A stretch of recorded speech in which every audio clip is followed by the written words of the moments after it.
kami anak-anak wak sadu kayak kok. Guys, guys, ini Eva. Sebanyak 23 pendaki dinyatakan tewas pasca erupsi Gunung Merapi di Agam, Sumatera Barat pada Minggu, 3 Desember 2023. Di antara 23 pendaki tersebut ada 2 pendaki yang merupakan ibu dan anak. Sang anak yang bernama Wahlul Alde Putra, 11 tahun, sudah dinyatakan tewas dan sudah berhasil diidentifikasi. Sementara itu, ibu dari Wahlul yang bernama Davita Intansari juga dinyatakan meninggal dan jenazahnya masih dalam pencarian. Dilansir dari Tribun Padang, ibu dan anak ini berasal dari Lubuk Minturun, Kota Tangan, Padang.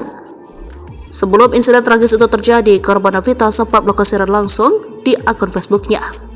Dalam video itu tampak Davita yang mengenakan hoodie abu-abu berjalan di jalur pendakian.